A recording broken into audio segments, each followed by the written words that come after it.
And we're live. Okay. Hey guys, we're back from the 2018 Benasque Open with our analysis for round two. Mm-hmm. I was held to a draw. Pretty interesting, instructive endgame. We'll definitely take a look at that. But first, Eric, you had a good win. Actually, I didn't see any of your game, so Oh, I have that's no good. idea. Okay. I'll try and give you some Yeah. tough puzzles from it. But it was actually a smooth game. I felt in control the whole time. I was happy with my opening. The final position, I had 5 connected pass pawns. Oh, nice. My opponent just kept giving me free pawns. But I do want to show some details in the opening. So you were playing like a 2100? I think slightly below 2100, but yeah, decent young player. Mm-hmm. A lot of games. Actually, not too many games in the database, but he had enough for me to like predict what he would do. Mm-hmm. I prepared a little bit before the game. I was seeing that after knight f3 in this position, he plays g6 exclusively. Mm-hmm. So I prepared some knight c3, expecting g6. Hmm. I do want to say that I didn't play the London this game. Originally, I was going to play the London regardless of what he does, but then I saw he plays this line, so I thought I'd go into it after g6. I've given a video on the St. Louis Chess Club YouTube channel about knight c3 Sicilian for white, and in that video, I recommend d4, which is an interesting line. However, there's some issues with the line if black is well prepared. So I played a move here, which is pretty rare, but it's kind of a nice nuance, is to play h4. Oh, wow. Which looks pretty premature, like one of these moves you see in bullet chess. Yeah. But the point is that after h5, which is probably black's best move, then white can play d4. And it's the same sort of variation with h4 and h5 included. And this can be useful for white after take, knight f6. I have this move bishop to g5, knight to c6, queen d2, and it would go from here. Right. So this is what I prepared before the game. But I didn't go into it. And I'll explain why. So I play h4. And he just blitzed out h5, like no hesitation, just h5. And then I realized I had a game in this. Maybe we can move this back. Yeah, the camera keeps falling. Let's make sure it's still centered. Yeah, you do. Okay, that's good. Perfect, yeah. So I realized I had a game in this last year at the Benasque Open, where I played this, and it was on Chess24, so I assume it got into the database. So I played this line, and we went into this whole d4 bonanza, and So he I got a good position in that game. But I assumed that he's probably comfortable going into this. Yeah. Like if he hesitated before playing h5, maybe I would play d4. But I realized I didn't want to go into, because the variation can be quite sharp. It leads to positions where white castles queenside, and black is probably happy getting like this dragon style attack. Right. So like an hour before the game, I was looking at some lines like this, and I had remembered that Stockfish's top move is d4, and the second move is g3. So I played g3. And it's just a closed Sicilian, with h4 and h5 included. Yeah. And But something unusual. Yeah. But it's a bit unusual, yeah. Maybe it could transpose to some lines. Like it is somewhat common for white to play h4 later in the closed Sicilian. And it's interesting, because g5 is weak for black, but g4 is weak for me, so... later in the game, these squares became relevant, and ultimately it came down to me better controlling g5 than black was able to control g4. So the next several moves were very natural, developing. Now I play knight h3, which I think is a nice move rather than a move like knight e2, for a few reasons. First of all, I want to have more access on g5. Yeah. A move like knight f3 would run into bishop g4. And also... I want my knight on a square which isn't attacked by knight d4. I'll explain this later, but I don't want knight d4 to come and him to be able to trade knights. But we'll get to that point. So knight f6, castle, bishop g5, all very natural. He plays rook b8. I play queen d2. And now I was expecting like b5, like the typical queenside expansion. Then he plays knight d4, which is actually another like common move here, Yeah. and it comes with a tactical threat. Bishop h3. Black is threatening, yeah, just bishop take h3, take, and then knight f3, which is maybe one of the issues with having my knight on h3. And I have to defend somehow. I played a move here. It looks really ugly, but I think it's a nice prophylactic move to play f3. And I just stop the threat and keep all the tension in the position. And now going back to the reason why my knight's on h3 and not e2 is because the plan here for white is to play knight d1 and c3. And then the knight on d4 can't trade itself off. It would have to retreat.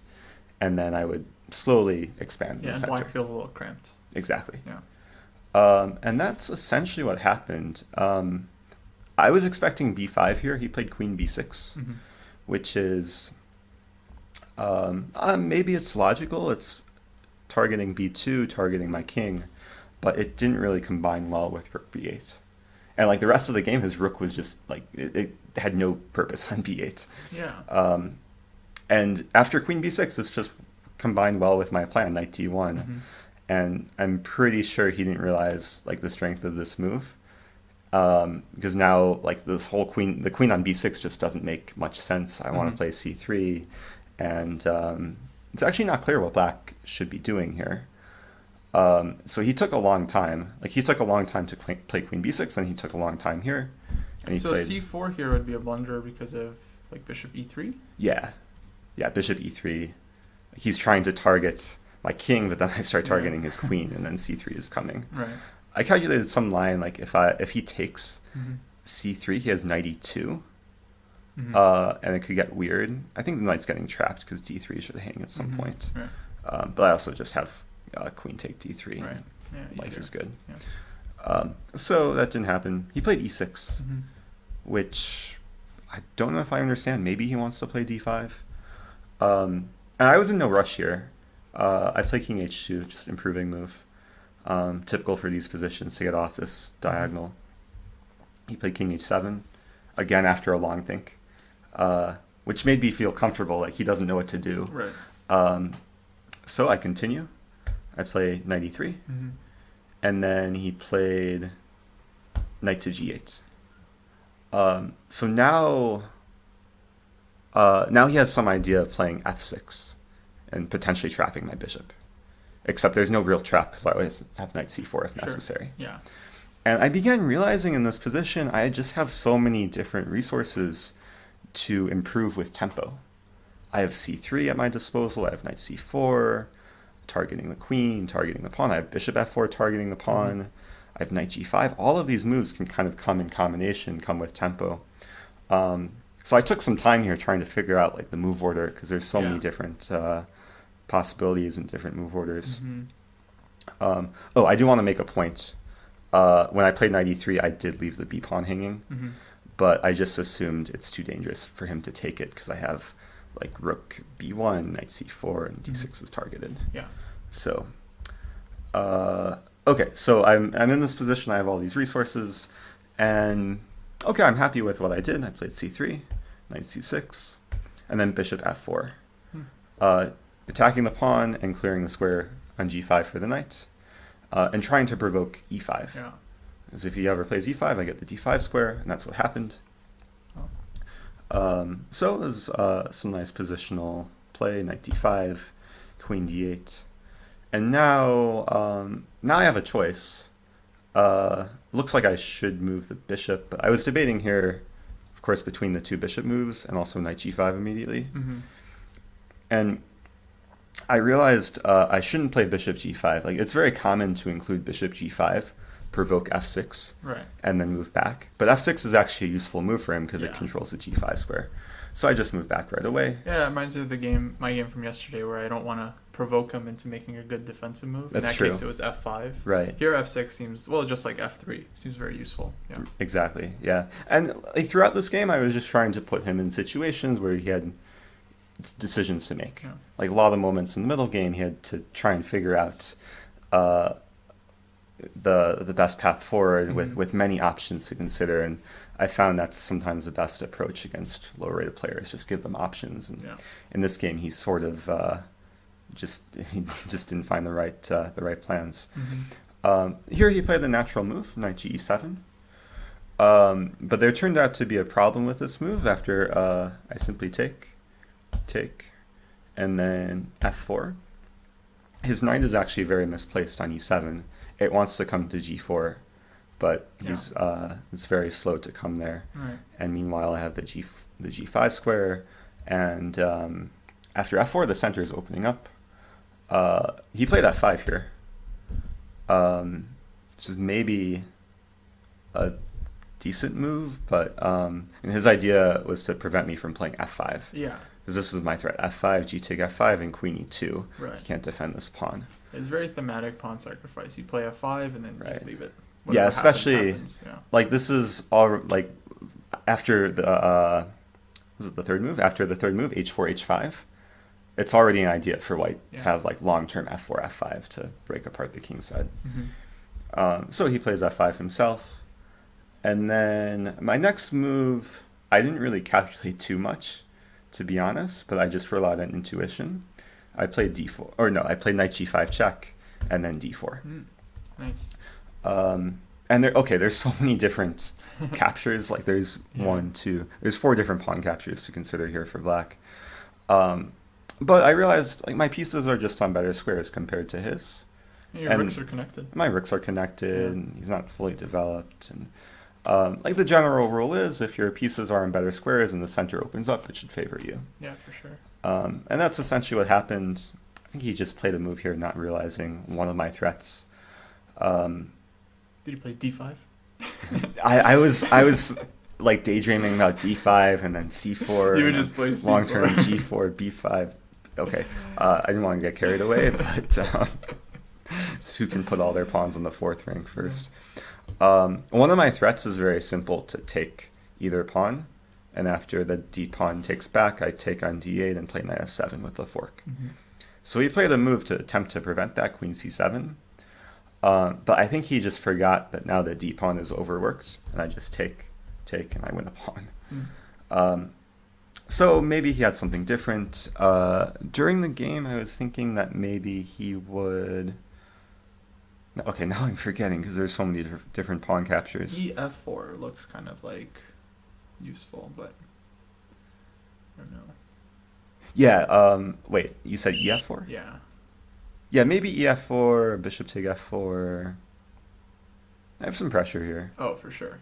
I was imagining f take e4, and then I would take here, and then d5. Oh, but then c5 hangs, so he can't do that. Also, e4 could hang, like bishop take e4. Yeah, definitely. So yeah, I actually don't know what he should do here. Maybe he's just already much worse. I think it's already bad. Yeah. So anyway, the game actually finished smoothly. I was being very careful. Like I knew I had a good position, but based on the many last games that I played, I didn't want to mess this up. So I won a pawn, and then queen d6 I think is the most simple move. Take. And I think he forgot I'm attacking a7 here. He played knight f6, and I just take on a7. Yeah, so it's 2 pawns up. He finally got to g4, but now the knight's not doing too much. Bishop d7. Yeah, okay, it's still like I took some time here trying to figure out the best path forward. I was imagining. Can I make a prediction? Yeah. So he plays f4 at some point. You take, and then you win the b7 pawn, and that's how you get the 5. Yeah, connected passes. These aren't going to be my 5 connected passers. Nice. Now, what I wanted to do here is take immediately and then win b7, but he has rook b8. Then he wins b2, and I didn't want to mess with that because then rook h2 ideas. So I was happy with the move I played here. I played a4, realizing that he can't really get away with taking because of d7 tactics. Like if take, d7, I'm just winning because I attacked the rook, and rook d8, knight f7. Yeah. So, and in the meantime, I just want to play like b4, a5, and start storming. So he plays bishop h6. I play b4. I was okay to trade off. because I'm still up 2 pawns. He played f4, and I take bishop d4, and then e5, attacking b7. He played rook f5. I take b7, get my 5 connected passers, and he just resigns. Oh, wow. So, yeah. That was a nice one. Yeah, I felt like it was a smooth game. I was happy with my over-the-board decision in the opening to play g3 rather than Right. d4, avoiding any potential preparation. Yeah, there's something, yeah, there are a lot of poker elements in chess where you kind of, it's like about choosing the opening that you feel your opponent might not be expecting or Right. comfortable in that moment. It's also about knowing what information is out there About you. about me, Yeah. yeah, and then kind of knowing what my opponent might be studying. Yeah, that makes sense. I will say that if my opponent hesitated before playing h5, I would have probably played d4. It would have been a different game. So maybe, like, if he was well prepared, maybe he should have done some psychological trick. Yeah, it's a good thing to do if you just kind of take your time in the opening so your Right. opponent doesn't get suspicious like you did. That's true. Yeah, that's interesting. I'm worried about how much information we're giving away to like low rated players, like good like psychology. Yeah, I mean, at 'Cause least for me, this is going to be my last tournament. So I don't care how much I'm giving away. Yeah, because this stuff, it's like you don't really find it in books. You just learn it from experience or from like coaches or something like that. It's true. But okay, so this is my game here. I was playing black against, I think he's rated around 2130. His name is Adria Perez Garcia. Or maybe Adrian, it was cut off, I'm not sure.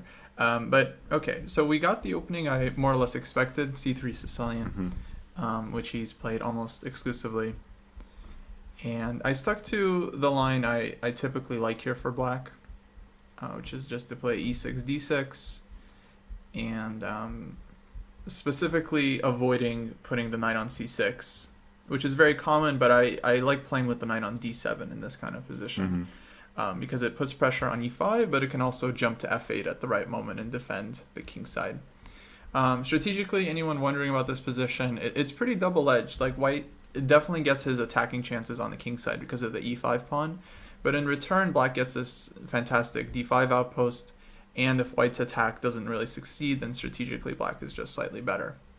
I've mainly played b6 in this position, which is one of the main lines, but before the game, I found this other move I could try because I have games with b6. I figured he might prepare specifically for that, and I just wanted to mix it up. Sure.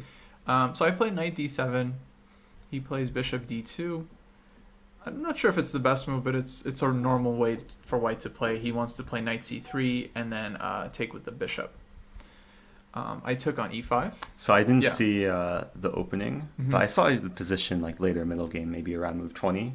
I just saw the structure. I automatically assumed c3 Sicilian. Oh, right, So right. this is such a common structure for such a line. Yeah, it was a very, I think, a thematic example. Yeah. Okay, I decided to take on e5 here. He takes with the pawn. And I think b6 here would be perfectly normal.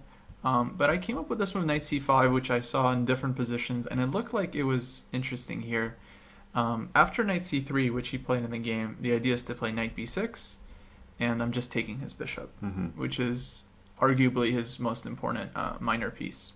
There's one really cool idea I didn't know about until I was preparing for the game, that if white plays like a3 here, which is a very logical move to give the bishop the a2 square, black has this resource b5, which I think is really interesting. Wow.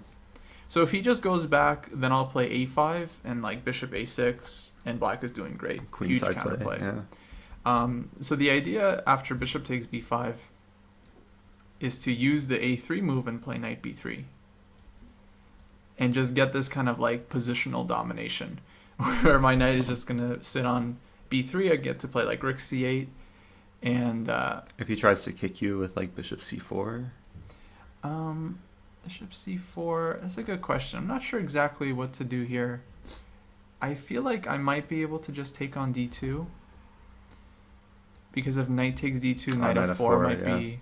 So black just gets some initiative on like the light squares here. Sure. But I would have been very interested in playing this. it's actually kind of interesting. position. His light squared bishop isn't really effective at defending the king side. Yeah.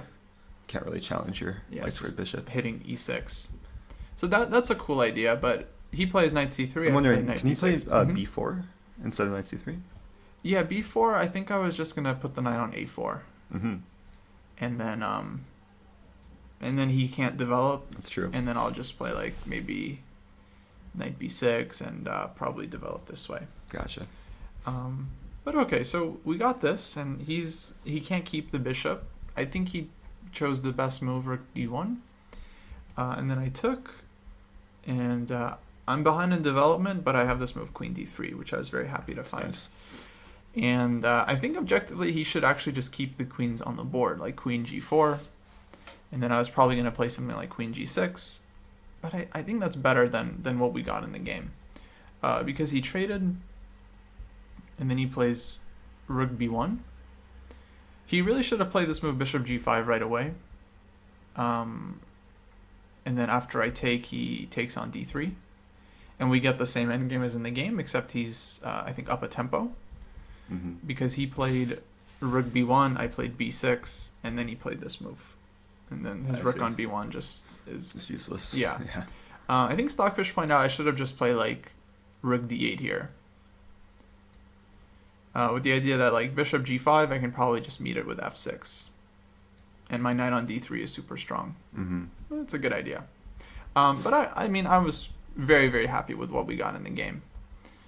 Okay. Just getting two bishops, yeah. Yeah, two bishops, right? So the only drawback is he's ahead in development. He has the d file, so I have to kind of neutralize that. I think I found a great way. I played rook d8, rook d1. I trade bishop e7. And now there's no entry points on the z file. Yeah, and okay, he plays most natural move knight e4, and bishop b7. And so you just want to stick the bishop on d5? Exactly. So like knight d6, bishop d5, I think his knight is our favorite term, a decoration. Just constantly under threat of being undermined with f6.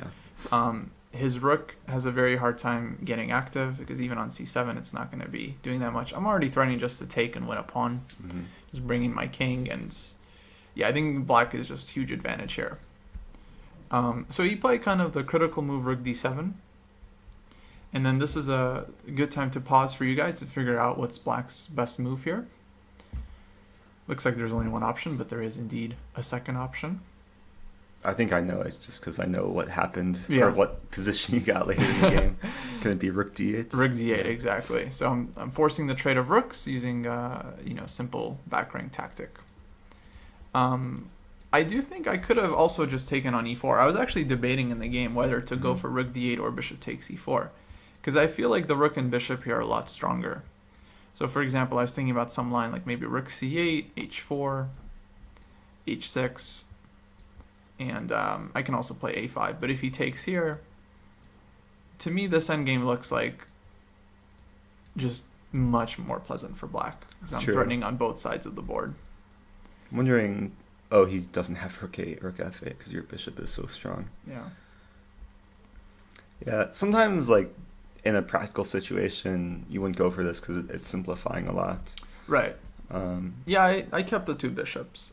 And like one of the potential issues for black here is if the queenside pawns get traded and you're left with 4 and 4 on the king side, the knight can be sometimes a more effective piece. Yeah, well, but I think black's still preferable because you still have the b pawn. Yeah, it looks good. I mean, if I'm just gonna take here and then play bishop d5, his knight can never move because g2 pawn will always be super weak. And yeah, I'm just thinking pawn. Like king g3, rook take b2, a4, and white wants to play a5. Yeah, definitely possible. Maybe. What would black? Maybe just rook a2, and then rook a6. But I feel like I could just play, I don't know, maybe here, and then just push b5. So I don't think this pawn is going to be dangerous in this position. Yeah, your bishop is good. Ooh, rook b7. I'll just, oh wait, I can't defend the pawn. Then a7. That's a good resource. Yeah, maybe rook a5 then. But how do I improve after? Like rook b6. Yeah. Yeah, so That clearly a lot closer to a draw, right?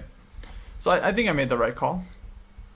Yeah, because the 2 bishops against 2 knights looks pretty fun. Yeah, honestly, I thought this would just be like an easy win. I mean, it's like a textbook example. 2 bishops versus 2 knights. Pawns on both sides of the board. I have no weaknesses.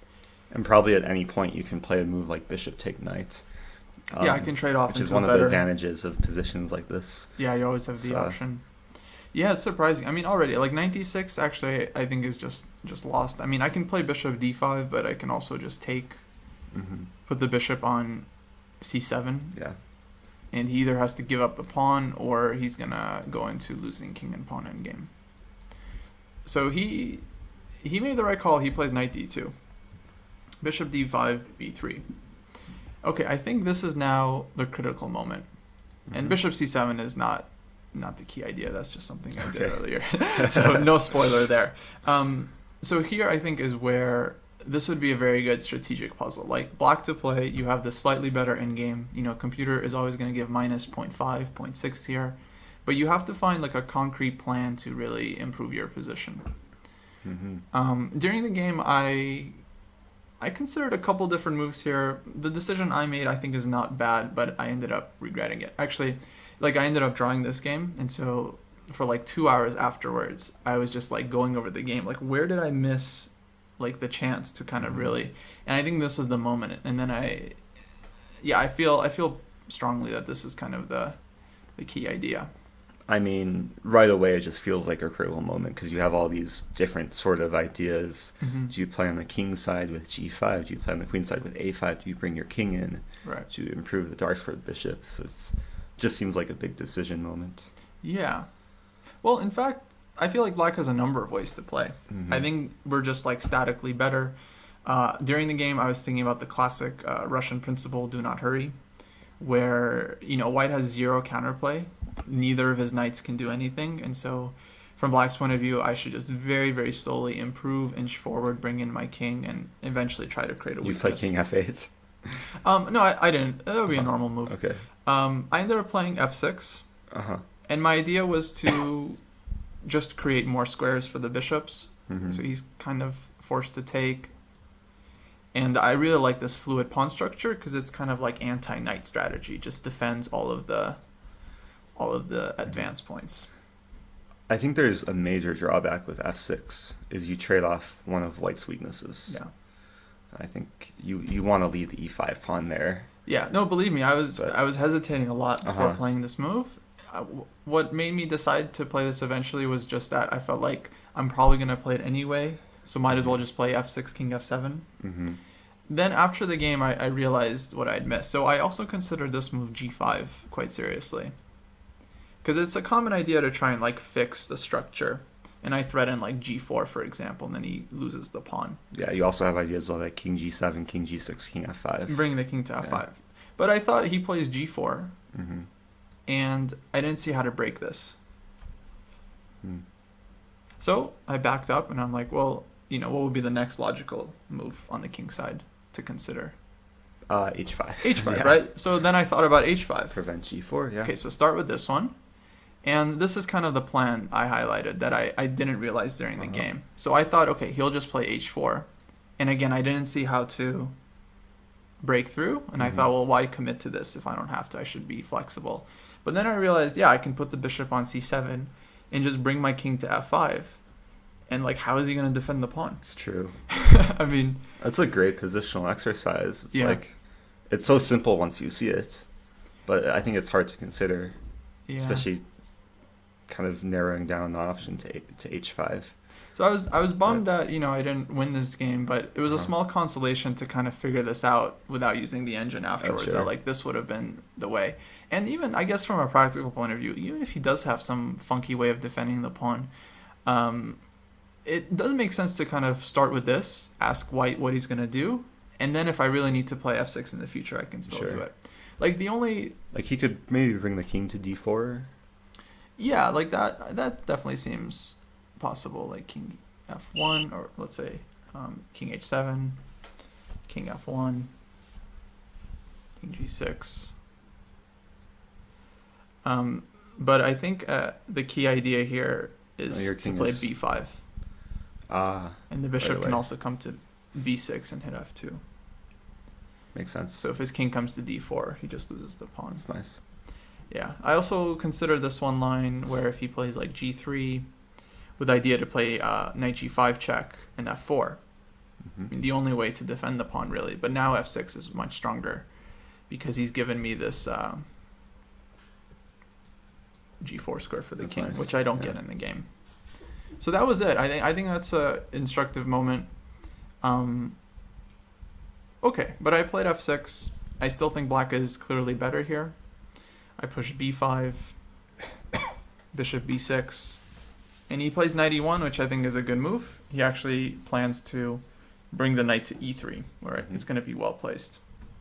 I mean, it was amazing. I mean, I basically got outplayed in the endgame, which reminded me of your game from yesterday, where you had this big advantage, and then your opponent just starts playing like this virtuoso. I wonder if they just if that's like a Spanish school of chess, just to like have really good endgames. I think sometimes the issue is you might just underestimate your opponent's position. Like you see they're a much slower rated player. You have some clear maybe like tangible edge, like 2 bishops versus 2 knights, but then you underestimate. You expect them to collapse. Yeah, but they're fighters. Yeah, he definitely played very well.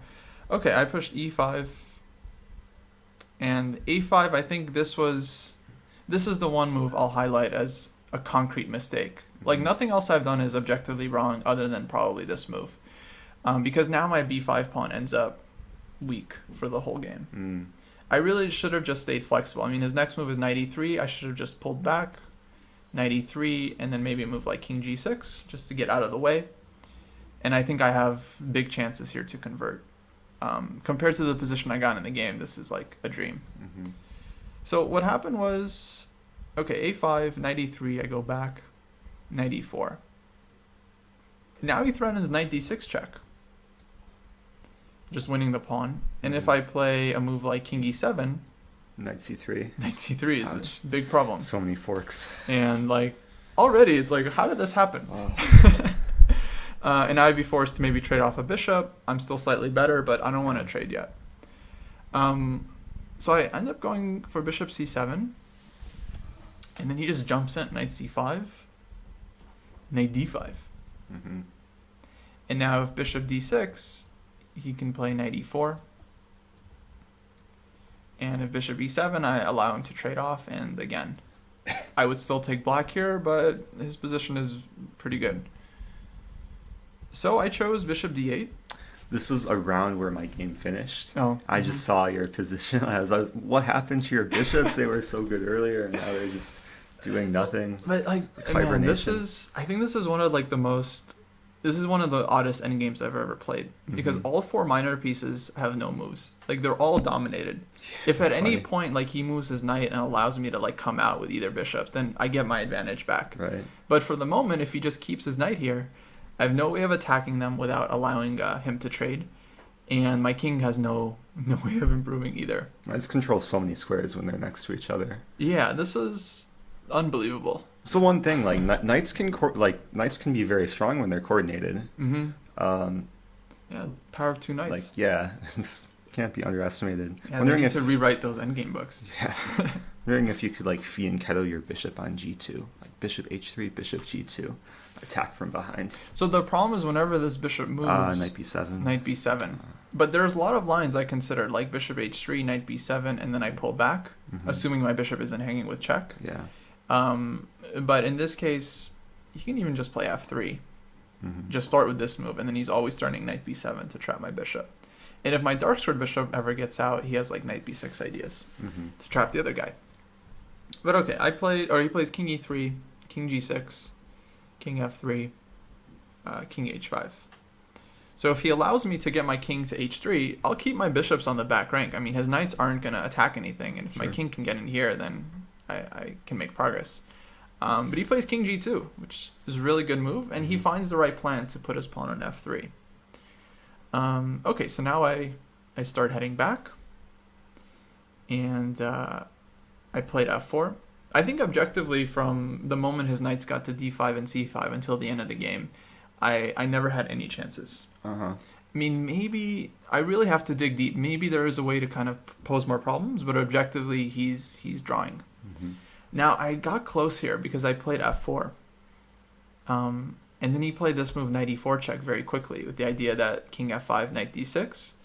And if I move my king, then he just wins the pawn. Mm-hmm.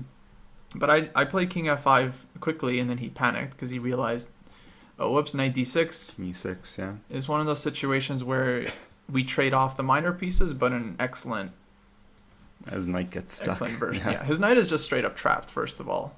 But even if it wasn't, even if he could get out, like if his king was on e2, he can play like a4 and get the knight out. My king is just so much more active that this should be easy win. Yeah. So yeah, I'm always looking for this kind of opportunity, but he noticed it and just goes back knight c5. Mm-hmm. It's still hard for me to make progress. Now I'd really like to play bishop e6, but g4 is a problem. Mm-hmm. I played h5, king e2, so bishop e6, g4 still wins a piece. I see. And I couldn't figure out how to make progress here. It's unbelievable.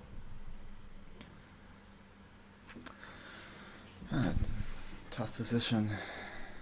Yeah, I mean, I was considering this kind of idea constantly to give up the pawn, but free up my bishops. Because if I just get one pass pawn on the king's side, I think it's over. It's all about creating a pass pawn. Right, like a position where we both have one pass pawn, h pawn versus a pawn. Two Mm-hmm. bishops dominate the board. But you can just play b4, and I'm still stuck. Mm-hmm. It's so sad. Can you try taking on g3, then h4? Maybe that's trading off too many pawns. This is what I eventually ended up doing it. I just wanted to see if I can avoid this first. Mm-hmm. Because I just wanted to keep my h pawn to create winning chances. If you play h4, he would just play g4. I think so. Because I thought there was some idea, like let's say king g6, he would play h3. Probably. If he doesn't play h3, I was thinking Mhm. you could play like this. I don't know. Maybe it's too hopeful. But get the bishop to g3. Yeah, this is definitely worth considering. Just starting with king g6. Yeah. And I mean, I have to calculate if you can take the f4 pawn or not. Oh, I forgot that's hanging. But in many positions, I mean, I can make the sacrifice. Maybe king h6. Because now my bishops are opened up and I'm threatening bishop. Why not? Oh, king g5, knight e6. Okay. Yeah. But yeah, I'm not sure about this one because... Yeah, you have to be careful not to overpush. Yeah. But that would be an idea. Maybe king g5. Then knight e4, right? Yeah, but knight e4... And take on f4. Yeah, this isn't working. Bishop b7, just any move. So, I don't know. Well, I end up playing bishop g5 with the idea to take and maybe try to get in. Mm-hmm. But the other problem is that he has knight e7 check in every position. Even if I put my king on g6, knight e7. Mm-hmm. So my king is just so misplaced, or I guess awkwardly placed. He plays king d3. I took. And now I'm just stuck. Like, if I move the bishop, it's knight e7 check. If I pull back, he'll put his king on e4 Mm-hmm. and just take the pawn. And yeah, I have to be really cognizant about not losing here, allowing his king to just get in. Absolutely. Like, b4 is always a move to consider, but king c4, and yeah, I'm not sure what I'm doing here. Okay, so bishop d8. I think already here he could have forced a draw with g4. And he takes the pawn. I mean, if anything, white is better because the two knights are better in the kind of short range Mm-hmm. position. But I'll trade off all the pawns, and Exactly. I figured this would be a draw. But, you know, he just holds his ground, king e3. And his king is just ready to come into e4. I decided I have to do this, like no other ideas. King d3, and yeah, I just couldn't find anything. Bishop f2 is possible, but like knight e4, bishop g1, check. But I think this should be a pretty easy draw. It's like Too his many king pawns gets got to traded. e4, Yeah. and yeah. So yeah, there's not much more to show. Basically, I finally pushed a4. Oh, actually, here he played king e3, not king c3. I should correct that. Oh wait, that's not right. So I gave a check. I played a4, but he can draw any number of ways. He decides to take and just go after the pawn with his king. I played here. I mean, this is just kind of like my final chance, try to get the pawn, but it's just not enough. He just brings it back. And weird question. Yeah. King and 2 bishops versus king and knight. It's a win, right? It's unclear. I mean, I was dreaming about playing that endgame. Yeah. Like I was really hoping in this position he would kind of just like sack, yeah. right, and then we would play for like 250 moves. but this is already a table-based position. Yeah. So, I do you mean, have table-based here? I don't. No? I think maybe we can look it up. Yeah. But so I think the idea is that it's winning, but in many positions it takes like 80 moves, and so you just get stuck with the 50 move roll. I see. In a practical game, I've seen it a few times, and it's almost always been drawn. But you can definitely pose problems if the knight gets disconnected from the king. It's just very easily trapped. Right. So, well, it would have been my best chance of winning the game, but I think he realized he doesn't need that. You know, he just puts his king in the center. He's ready to just take the pawn. I mean, I can never trade bishop for knight at this point. So it's just a dead draw any number of ways, and we just repeated moves. And that was it. I mean, tough game. Yeah, I'm definitely disappointed with the results, but I have to practice what I preach and try to learn from it more than being disappointed. Exactly. Yeah. The idea with h5 and bringing the king to f5, I think that was useful. A bit of a shame, like textbook example, wasn't able to convert, but one draw does not end the tournament. So no, keeps going. Yeah. Next round is 2.5 hours away. Right, that'll be round 3. Who do you play? I'm playing another 2100 player. And you're... I'm playing the lowest rated player with 2 points. It's like 1800. Oh, I saw that. Yeah. So had I won this game, I would have been above you, and you would have played the top seed. Yeah. Thanks for drawing. Yeah. That would have been nice. All right. Oh, actually, it was funny. Like so the first video we did, remember at the end we did a poll, like how one knew the rook. Right. Did anyone answer that? One guy did, 1800. Okay. He said he found it in the the famous Endgames book, You Must Know. Okay, I saw that comment. You Must Know. Yeah. And so I didn't realize, but yeah, that's a good way of testing people if they watch the whole video, right? Yeah. So we should include more of that. But all right, guys, thanks for watching, and we'll see you in the next one. See you guys.